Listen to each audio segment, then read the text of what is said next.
First thing, the foremost thing what we should remember, history जैसे ही हमने नाम लेना है, कहीं का भी नाम लेना है, always remember the first part belongs to extent. अब एक्सटेंट क्या है, इसको हम अगर खोलने बैठेंगे तो सबसे पहला एक्सटेंट आता है temporal. What is temporal? That is the time period, पता होना चाहिए हमको। देन द सेकेंड पार्ट, अब संगम में और वैदिक में देयर आर क्वेश्चन मार्क्स कि कब का है, इसलिए हम उसको कोट कर देते हैं कि ये इस लिटरेचर को जब लिखा गया है, जब इसको कंपोज किया गया उस टाइम पीरियड का है। Is simple as that. Then we have a spatial, spatial that is the space covered और द टेरिटरीज कवर्ड।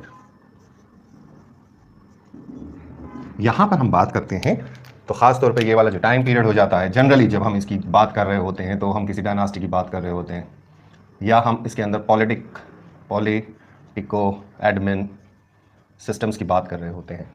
तीसरा जो सबसे ज़्यादा इंपॉर्टेंट पार्ट आ जाता है, बहुत ध्यान से आप समझ के चलिएगा इसको, वो है मोस्ट इंपॉर्टेंट, द पीपल।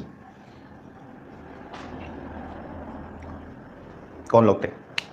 अब पीपल के अंदर जब हम बात कर रहे होते हैं तो क्या होता है, इट्स हैज़ अ कंपोजिशन। यहां से बनेगा तुम्हारा socio cultural background, socio cultural. इसमें भी जो यहाँ संगम लिखा था ना मैंने, संगम वैदिक, इसके अंदर भी कल्चरल आता है। जो एम्फेसिस है सोशियो कल्चरल इकोनॉमिक, ये बेस बनाता है।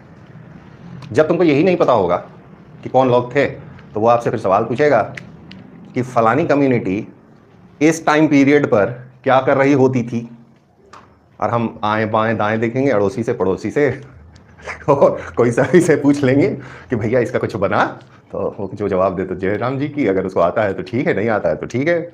Warning, never ask, don't trust anybody. वहाँ पे सब अननोन लोग होंगे, जब तक तुम्हारा अपना बंदा नहीं बैठा हो उसी रूम के अंदर, इसकी प्रोबेबिलिटी बहुत कम होती है, स्पेशली इन प्रीलिम्स। मेंस के अंदर तो यस इट्स प्रोबेबिलिटी बन जाती है, बट प्रीलिम्स इज डेंजरस। उसको पता भी है या नहीं पता है हमें नहीं मालूम, और गलत बता दिया तो इसलिए नेवर आस्क। ये हो गया पहला।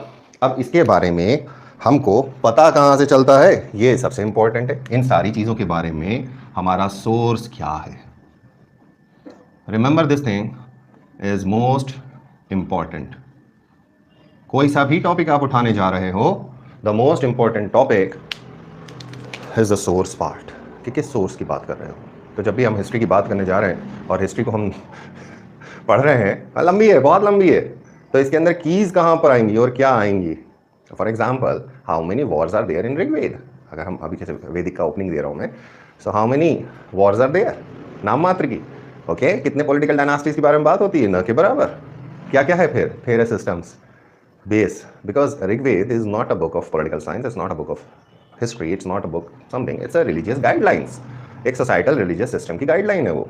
सो we can not take that कि ये एब्सोल्यूट बुक फॉर हिस्ट्री है। We have to corroborate it with archaeological evidences, and those form along with literary sources as a source. So जब source की बात हो गई, so we have two sources, एक हो गया literary लिखा हुआ, एक हो गया archaeological। इन दोनों सोर्स के साथ हमको बात करना होगी, और क्वेश्चन यहीं से आते हैं मैक्सिमम क्वेश्चंस। कुछ क्वेश्चंस डीप जाएंगे, कुछ क्वेश्चंस यहीं सुपरफिशियल हो जाएंगे।